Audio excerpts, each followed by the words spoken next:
Rev it up and welcome to Cars Yeah, show number 1921. Be prepared to be inspired and buckle up. This is Cars Yeah, where you'll enjoy interviews with inspiring automotive enthusiasts. Mark Green is here to provide you with a fuel injection of automotive inspiration. So get in, sit down, buckle up, and get ready for a wild ride here on Cars Yeah.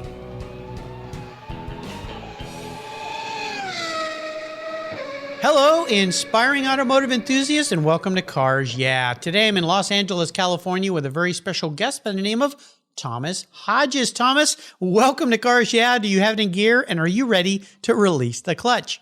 Thanks for having me, and I'm always ready. All right. Now, I usually ask my guests one little thing that most people don't know about you. One thing that I know about you, and I want to give you and your partner there a hearty congratulations. You just had a first baby boy, right?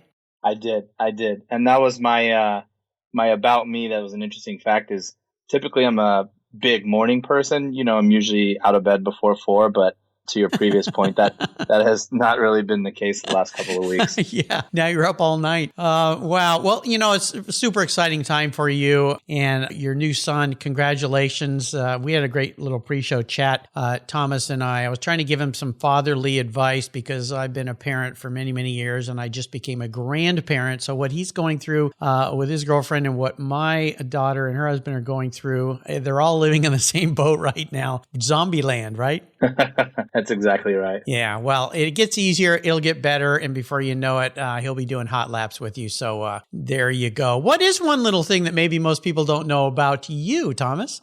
Yeah, I mean, I would say the morning person thing. I think because, you know, our business is kind of fun and exciting. And I think people probably would think I sleep in pretty late. But yeah, with the exception of the last few weeks, I'm usually up before 4 and working. I think I probably get more done by 9 o'clock than a lot of people do in a day. So I'm an early riser and sort of going 100 miles an hour all the time. You know, I love that. The early mornings, I do the same thing, and you can get a lot done because people aren't bothering you. I find it's a very creative time for me, and I've always been that way. I think it started when I was a paper boy back in junior high. I delivered papers for 5 years. I'd get up at 4:15, and then go surfing afterwards because I grew up in Southern California, and then go to school. So I just got used to the early mornings, and the few times I sleep in, I feel guilty, like I wasted something.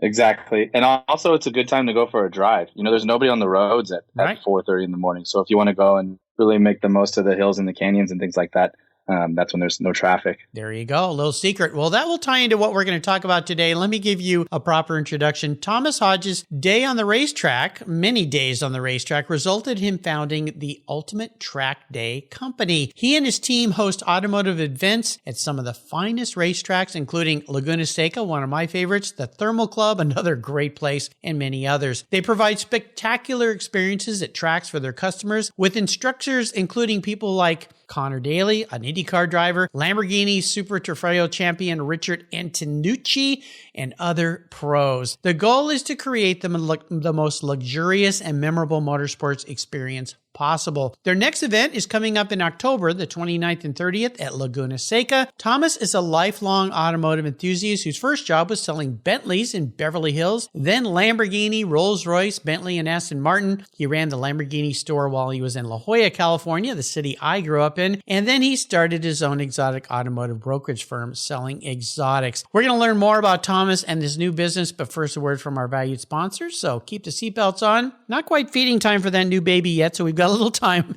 to go here, and we'll be right back. Covercraft has the most complete line of custom seat covers available. Choose between the Polycotton Seat Savers, Endura Precision Fit custom seat covers, Leatherette Precision Fit custom seat covers, and their durable Carhartt seat covers. They're all easy to install and remove, and guess what? They're machine washable too. Easy cleanup to make them look brand new. No more worries about the kids spilling on your seats or your pets damaging your expensive upholstery or leather. Covercraft's quality seat covers protect from damaging pet claws, pet fur, hair, mud, moisture, food, drink spills, drool from permanently damaging your vehicle's fine surfaces. Headrest and armrest covers and color options are also available on many any of the styles. And I've got a great offer for you. If you use the code YEAH21, YEAH21 at covercraft.com, they'll give you 10% off plus free shipping. That's right, 10% off and free shipping with the code YEAH21 at checkout. Covercraft, protecting the things that move you. Visit covercraft.com today. Last year, I changed my collector car coverage to American Collectors Insurance. That's who now protects my Porsche Turbo, the one I call my Orange Crush. But did you know they also insure your valuable collections of automobilia and other collectibles? If you're like me, you've invested in a lot of cool collectibles over the years. Those items are valuable. And if you were to lose them in a theft or a fire, well, try to get your normal homeowner's insurance to pay you what they're worth. Good luck with that. American Collectors Insurance provides you with assurance and confidence that your collectibles are fully covered. They insure a lot of items, including automobilia, wine, baseball cards, books, figurines, die-cast models, model trains, glassware, sports memorabilia, toys, and a whole lot more. American Collectors Insurance, they've been protecting us enthusiasts since 1976. They provide you with an agreed value insurance policy backed by a long history of taking care of their clients. Give them a call today for your personal agreed value quote at 866-ACI-YEAH. That's 866-224-9324. Tell them you're a friend of mine, Mark Rains here at Cars Yeah, American Collectors Insurance. Classic car insurance designed by collectors for collectors. Automotive enthusiasts just like you and me. That's American Collectors Insurance.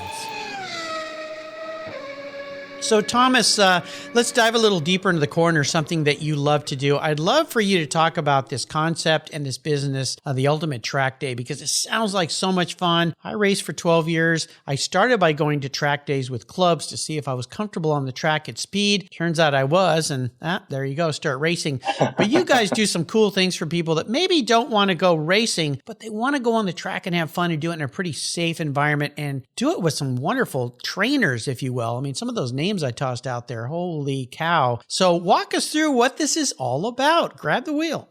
Yeah, absolutely. So basically, we book the best tracks in the world.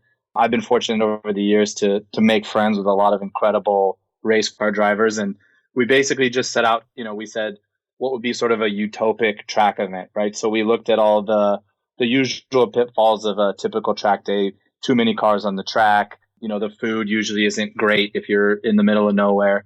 We just looked at how we could do it, put our own spin on it, and sort of check all the right boxes. So our events, there's a lot less cars. Like I said, the tracks are amazing, the instructors are amazing, and just kind of creating a utopic track day environment and really just trying to offer something that's a little different than everything else out there. And like you said, it's not necessarily for people who want to race, but it's more commonly, the guy who's a doctor or a lawyer and wanted to be a race car driver, but, we always say sort of had to settle for being a captain of industry on the weekends, wants to go have fun and sort of experience what it's like. So that's sort of who we cater to. And obviously within that, there's people that come to our events, and obviously, about the bug.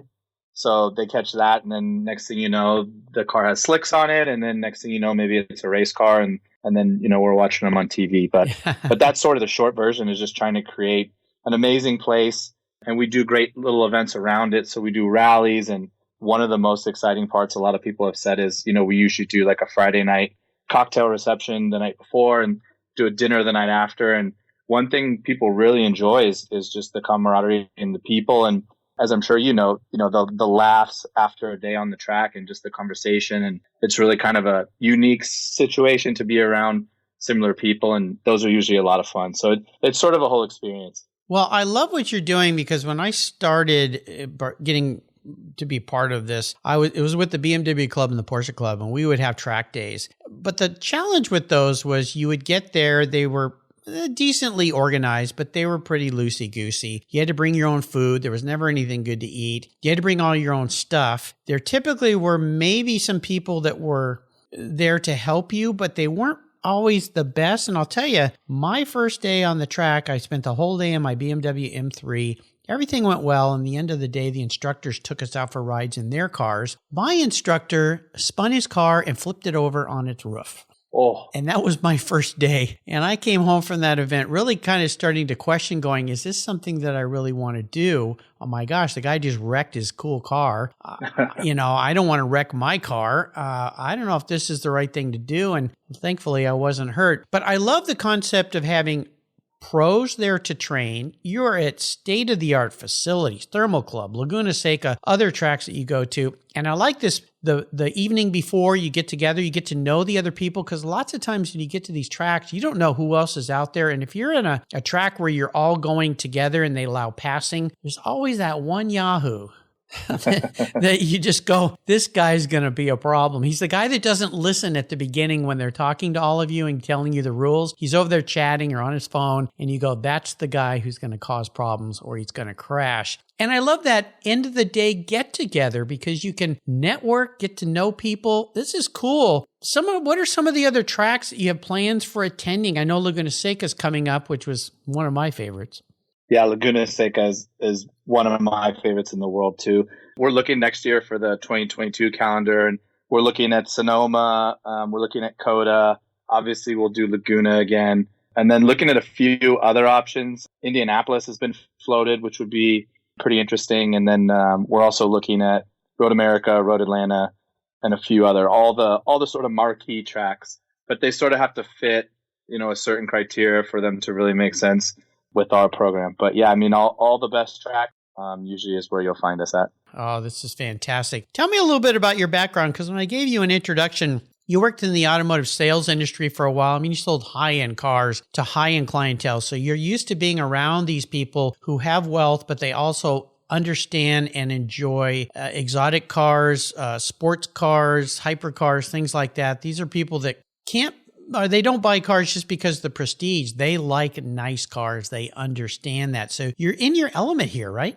Yeah, absolutely. I mean, to your point, I guess it's sort of a funny first job in automotive, but working for Bentley in Beverly Hills, but I'd been a long time car enthusiast. My grandparents live in Salinas, and so as a kid, I would make my mom take me up to the concourse and all that stuff. Obviously, we didn't go to the events because I was like 8 years old, but just seeing the cars and that sort of really, solidified as a passion for me, and I never really stopped. And so, yeah, I worked at Bentley in Beverly Hills, which is a pretty interesting first job in cars. Yeah, no kidding. First adult job in selling cars. Yeah. And then, they bought a dealership in La Jolla, so I ran the Lamborghini store in La Jolla, and just, all of it. But I realized, my favorite, I don't think I'm the best person to sell cars, because what I realized is, if I'm selling you a car, the worse the deal is for you, the better it is for me. And I liked the people and I liked the cars, and I didn't want it to be, a heavy, stressful environment. So I realized, where I had the most fun over that time in my career was anytime we would do things at the racetrack, where everybody was just sort of having a good time. And so I sort of said, hey, why don't we try to have a go of this as a career? So that's sort of how we got started. When you think about what you do and these experiences that you create, because you're really an experience company, what's the favorite aspect of these experiences for you? For me, I mean, honestly, I think it's just positive feedback and seeing people have a great time. And anytime I get a text or an email from somebody who attended and they just say, hey, that was a really incredible time for me to bond with my son, or that was a great weekend that I had with my wife, or, whatever the case may be, just, knowing we created something that was really enjoyable for other people, and, an opportunity to, enjoy cars. We're sort of moving into a strange time where, kids aren't getting their driver's licenses, and, cars are self-driving. And so I'm sort of hoping that I can keep, the enthusiast sector of the car world alive as long as possible. Well, I think that's the key, is providing experiences for people that maybe didn't realize that this existed. And I'm seeing more of these types of things pop up. I know that car dealers or marques are realizing the importance of experiences for people. And you're starting to see that, especially in the high-end market. You can go out. They've been doing it for a while. Porsche here in the Pacific Northwest will rent the track for the day and invite people out. I've been to several Porsche experiences. I was at a Bentley experience, which I almost didn't go to. And I'm so glad I did, because driving a Bentley on the track, I thought for a while, like, why would I want to drive a big, heavy car on the track? Oh my gosh, those cars blew me away. I couldn't believe when I got out going, that car did that? That was fun. But I love the fact that you're seeing some people bring their kids out there, young people. The more young people that get into our hobby and into our passion, those will be the people that will carry things forward. You're a young person, so I think it's wonderful what you're doing. I always like to ask about what I call driving inspirations, maybe mentors or influential people in your life that were quite helpful to you. Do you have one of those in your life? Yeah, one of my really good friends who's kind of like an older brother mentor. He's someone I think of for this. He's a huge car enthusiast. He's one of the people that I sort of took the waking up early thing from, right? He's always up at 3 a.m. and just ungodly hours. Wow. He's done a really great job, has all the cool cars you want. But, if we go over to a friend's house for a dinner or something like that, he'll also, do the dishes and sweep without anyone asking him to, yeah. Which if I had a garage full of dream cars, I don't know that I would do. So that's kind of what I'm looking to do, is just be as successful as possible. But don't turn into a jerk once you have all the cool toys, right? Well, yeah, be a good person. What's his name? Chris. Well, we all need a Chris in our lives, someone that we can learn from and look up to. And I try to be a good mentor to anyone who I can help. I've got some people that I've done that with as well. And, when you're older, like me, God, I just say that? Yeah, I did. Well, I am a grandpa now, so but I'll wear that badge with pride. We've lived through a lot of different things. So we have a lot of things. Sometimes older people don't realize they have so much to share with younger people if the younger people are willing to listen. And I look back in my life, I had many people who became mentors, whether I even knew they were at the time, that took me under their wing and taught me things and helped me do things. So it's a really important, on both sides, part of life, that's for sure. We'll take a short break, and we come back. I want to talk about some challenges that you've maybe faced and have you share those with us and what those life learning lessons are all about. So keep the seatbelts on. We're still at the track here with Thomas Hodges. We'll be right back. I've discovered Linkage. It's a new quarterly publication and website that covers the automotive market, driving, restoring, collecting, and discovering your passion for motor vehicles. Linkage is about experiences, opinions, and values. Linkage is an actual informed, reasoned opinion based on first-hand experiences. A talented Linkage team covers the automotive world, the people who share your passion and mine, smart, considered, rational, and experienced opinions, ones you can learn from and grow. That includes our passion that drives auctions and the collector car market. So come with me and join us on this journey. And be sure to use the code CARSYEAH when you subscribe, and they'll give you $10 off. Boom! Linkage, geared for the automotive life. Subscribe today at linkagemag.com. I'm honored to say that my charity of choice here at Cars Yeah is Tech Force Foundation. They help young people find an education and career that aligns with their passions.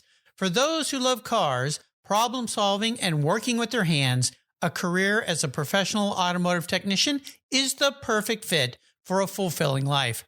We're all wired differently, and not every successful career demands a 4-year university.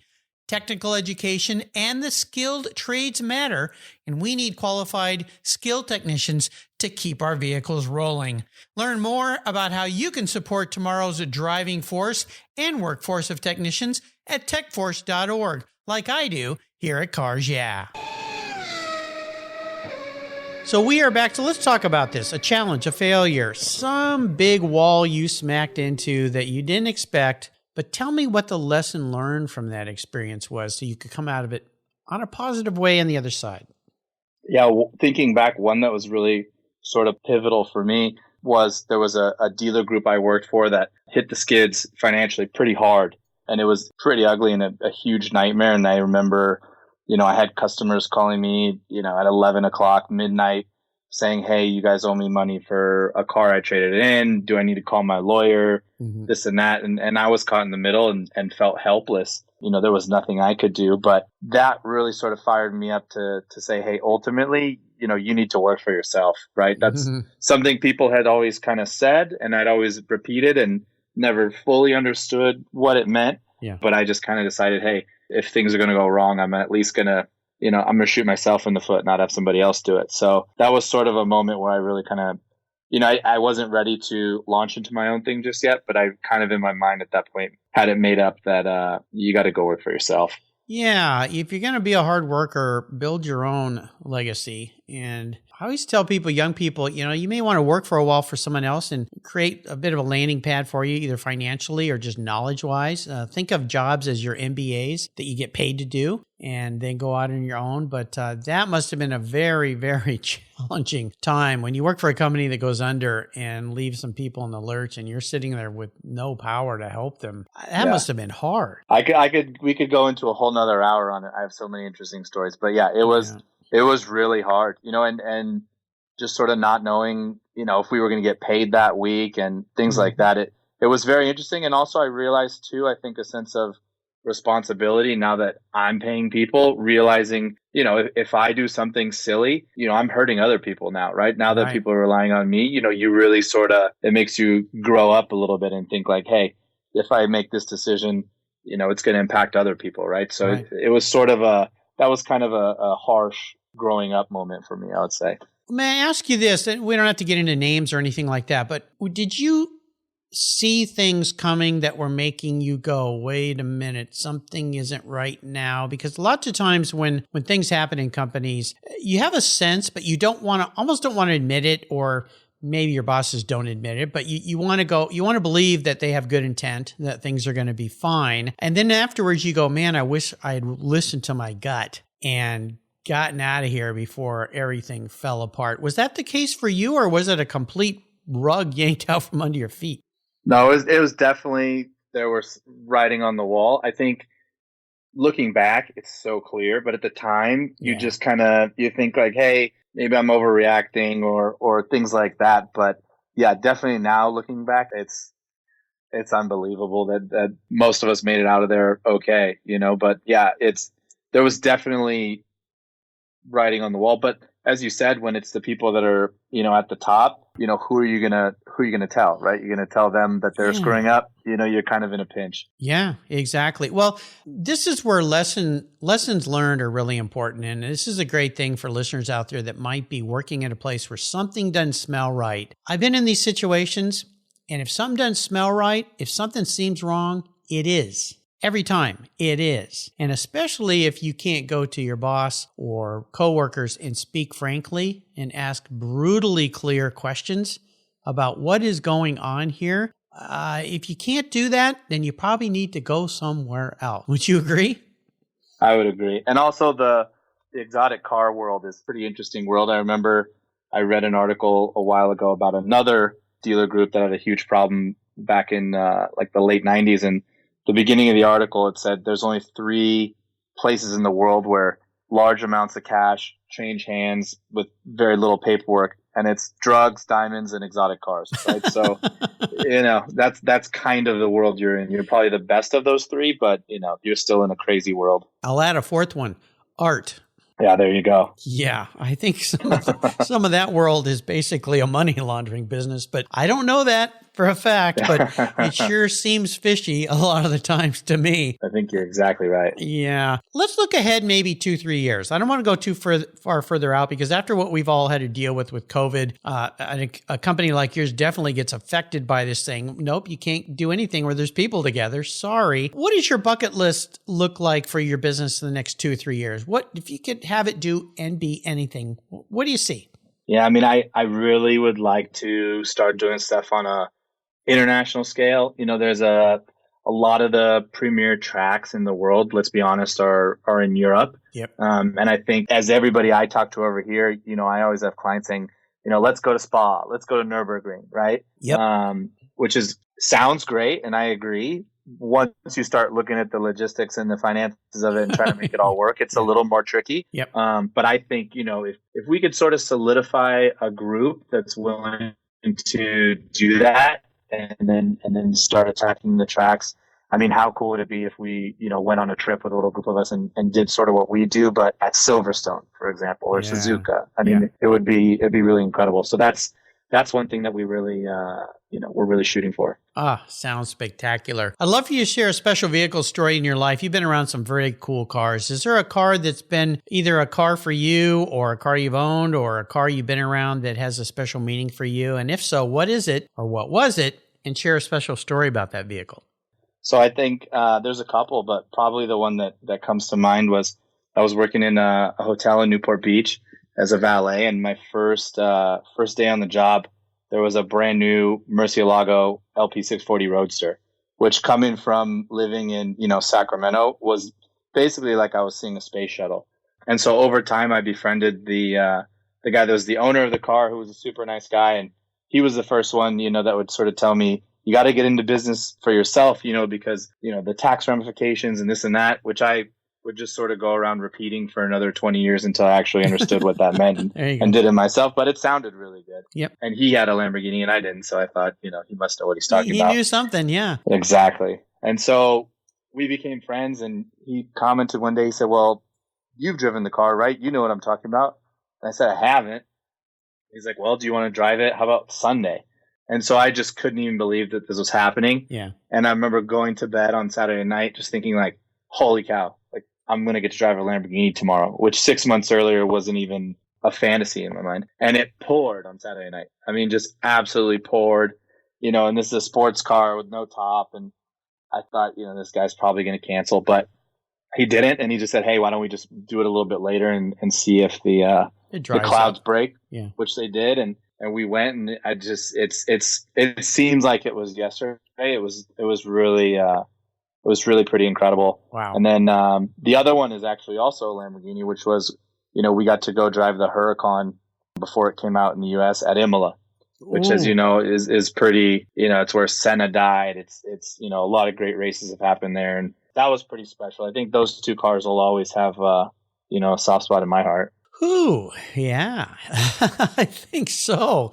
Very, very cool. Yeah, Lamborghinis are just, they're like the outlaw Ferrari. In my mind, they're the outlaw cousin Ferrari. They're like the Ferrari cousin that kind of went wild. And, which it kind of makes sense when you think about the history of Ferruccio Lamborghini and his frustrations with Enzo Ferrari. And I'm going to make my own car. The rest is history. So two very nice rides. Well, I'm going to crawl on your head here, Thomas, and be your psychologist, your automotive psychologist. If you were manifest as a vehicle, what would you be and why? Yeah, I think I would probably be, and of course I'm deciding here, so it's going to be something cool, but I think I would be, a Formula One car in qualifying trim, right? Where the power's cranked all the way up and, just sort of on the limit, on the edge, kind of. That's just how I am. You can ask anybody that I do business with or have meetings with. I'm sort of going 200 miles an hour all the time, which, drives some people crazy. But I would say, when you're watching the cars in qualifying and they've got the boost cranked up and the cars are just twitching all over the place and the drivers are just, barely containing them. I think that's probably sort of, what I would be in a car for them. Get up early, get out of the pits, and get going. Yeah. Exactly. I like it. Is there a great book you've read that you think our listeners would enjoy? The one I always recommend is Blink by Malcolm Gladwell. That's a book that always really stuck with me. Have you read it? Yes. Yeah. He's a great writer. He's written a lot of great books. Blink is definitely one of them. Originally, my son turned me on to Malcolm and his writings. And I wish he'd been writing back when I was your age, although he wasn't born yet, I don't think. So that ages me again. But he's written some really great books. And I think I've probably read all of them. I'm thinking here. I mean, I've enjoyed many of his books, and to me, Blink is it's all about the power of thinking, how you think, the process. What did that book do for you? Well, I sort of got out of it just that the brain is a supercomputer, sort of beyond what science and research. I mean, the top people in the world still sort of find it a mystery, right? So we don't exactly know how it all works, but we know that pretty much the more stuff you cram in there and sort of let the supercomputer do its job, and then sort of trust your gut, knowing that the supercomputer in your head is smarter than you could ever be consciously, right? So it just sort of fired me up to read as much as possible. I've always just, ever since I was really little, just reading and get the info in there and then, let the brain take over and do the magic. That's kind of what I got out of it. I don't know if that's what he intended. I think you're right. I have a good friend who's a neurosurgeon, and I asked him one time, in fact, we used to race vintage cars together, and he's a car guy to this day. And I said, why'd you pick that type of medicine? He said, because the brain is the part of the human anatomy we know the least about. There's always things to learn about what the brain's doing. It's such an incredible, he said, when you open somebody's head up, as he calls it, cracking skulls, and you look at that brain and you realize the power in that thing, what it can do, he goes, it's just overwhelming. Yeah. And of course, being a doctor, physician, he wants to help people. He's also a pediatric neurosurgeon. So imagine working on babies' brains and nervous systems and, skull or backbones and, just amazing stuff. So, great books by Malcolm Gladwell. That guy's quite the thinker. Okay, I'm going to take you on the ultimate drive. Now, you've already been on a couple of those with these guys, Lamborghinis, but I'm going to make it better. I'm going to give you any car in the world to drive. You can drive with anybody. This could be a person living or deceased, and you can be driving anywhere. So what does the ultimate drive look like for Thomas Hodges? Well, obviously the first answer would be anywhere with my girlfriend, right? But good answer. Second answer, yeah. I'm getting good in my old age. The second answer, I think probably one of my favorite people is Richard Antonucci, who's he does instruction at our events, and he's about the funniest, most entertaining person you could ever meet, and also absolute world-class driver. I think if we had something fast, and some roads, that would be one of the people I would really have a really good time with. But you got to pick a car for me today. I'm not going to let you off. I get to pick a car too? Well, of course. Yeah. Any car in the world. New, old, vintage, race car. Well, you can't really go in a race car with somebody unless it's a GT car. They could throw a seat in the side there. Yeah. I think maybe go with the McLaren Senna. You've sort of got all your bases covered, and and for the road, I mean, that's really a pretty incredible piece of machinery. Yeah. Is there a place you'd like to be driving? Somewhere in the States? Somewhere in Europe? I always wanted to do that road that they found on Top Gear that they said was the greatest driving in the road in the world, which I can't remember. I think it was like Romania or something like that. But it's funny, right? Because that's one of the things I've noticed. The car, whether it's car shows or track days, all that stuff is just kind of a backdrop, and what really makes them amazing is the people and just the laughs, and it's kind of our equivalent of like what some people would find in a fishing trip, but right, it's not really the fishing, it's more just an excuse to get together with friends and laugh and not think about work for a day or two. So I don't know if it's just my old age and I'm getting sentimental, but yeah, I really enjoy just being around friends and family, and that's why I'm lucky. What I get to do is basically hang out with all the people I like at racetracks. So I feel kind of spoiled. Well, you've created the magic to a happy life for sure. I was got invited to be a speaker at an event, and this guy showed up, and he looked like a farmer. I mean, he had overalls on. He looked like he'd come out of a cornfield, but he brought some of his cars. One of them was a LaFerrari. One of them was a Senna. One was a Bugatti Veyron. One was a Porsche 918. Yeah. Those are all his cars. And I got to sit in all of them. Unfortunately, I was hoping he'd throw me the keys, but he didn't. But when I crawled into that Senna and shut the door, that just felt good. I went, okay, because sometimes those supercars, they look really cool. The idea of them is really cool, but some of them are what Bruce Canepa told me are kind of 1 hour cars. You buy them, you drive them, and you kind of go, I asked Bruce, I said, well, what would you buy or what would you drive? Because he can drive anything. There's a car that you could take to the track, you could drive in the street. And he goes, Porsche every time. And that Porsche 959 SC that he creates, where he reimagines the 959 and makes it even better. How could you do that? But Bruce Canepa can do that. He said that would be the car, or a GT3 RS, even a Porsche Turbo S. They're just great all-around cars. He said the other ones are awesome, but most of those guys don't drive on tracks with them. They don't want to break them, and they end up being 1 hour cars. But the Senna to me kind of changed that a little bit. And I don't know. Again, I didn't get to drive it. Have you ever been able to drive one or drive in one where it's at speed? Yeah. You have? Yeah. I mean, obviously I can't, I'm not good enough to push it to the limits of what it can do, but I thought it was very cool. But yeah, obviously, that's why I like having the professional guys around. And it's one of the things I enjoy about our events is, because some guy will have a pista or something, and he'll say, I know what this thing can do. I take it to the canyons and, blah, blah, blah. And then, we'll give him a lap with one of our guys, and he'll just say, I had no idea. I don't even know what I'm talking about. I don't know how it did that, and it's cool because then they'll say, I have such a better appreciation for my car now. Like I almost want to give it a hug, knowing like, wow, like I can't believe you just did that. That's another thing I really get a kick out of. Well, the fact that you keep to the track with these cars at speed, which is really where you should be, because, you just don't want to be pushing cars out in the public, no matter how good you're a driver. It's just, there's too many ways to hurt yourself or other people. But to do it on a track setting where the track's designed for a car like that, you really get a great sense for it, which is the only way to do it. I mean, it's so much fun, and you can feel somewhat safe. I mean, you could still crash on a track, but a lot less likely to hit a telephone pole or a curb or something like that, But they are, they're quite special. Very cool. Well, you've taken us on a wonderful track day today, Thomas. Really enjoyed spending some time with you. You got a little respite from the new little guy there, but now it's time to go back to your dad duties. Before I let you go, could you share one little success quote, mantra, or a meaning that has something that would offer our listeners some great advice?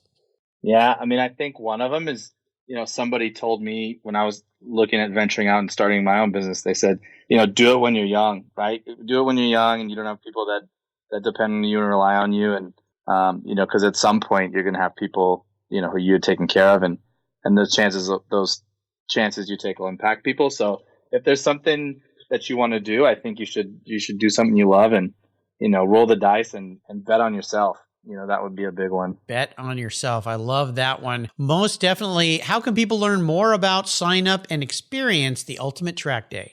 Yeah, so we're pretty big on Instagram. It's just Ultimate Track Day. And then our website is the letter utrackday.com. Because we didn't want to spell out ultimate and make it too much for people to type. So there you go. U Track Day. Well, that makes sense. Your Track Day, U Track Day. I'll make sure I put links to those on Thomas's show notes page. They got a cool website too. It opens up to cars on the track. You just get mesmerized. You get all fired up. You want to go out and have some fun. Check these guys out, listeners. If you want to go have some fun on the track, this is the way to do it. Ultimate Track Day. I want to do a shout out. Thank you to Stanislav Kaplan for introducing me to Thomas. Stanislav, thank you. I have so many great friends and past guests who bring me some wonderful guests, so I really, really appreciate that. Thomas, thanks for taking a little break from your new little boy. Again, congratulations to you and your girlfriend. What a joy. You're in for some wonderful rides with that new little guy. Until you and I talk again, I'll see you down the road. Thanks, Mark. You're welcome. Thank you so much for joining us on today's ride here at Cars Yeah. Drive on over to carsyeah.com to find show notes and inspiring automotive fun. Download your free copy of Filler Up, a fun book filled with gorgeous photographs of fuel filler fun, including quotes from more inspiring automotive enthusiasts. Download your copy today, and we'll see you next time on Cars Yeah.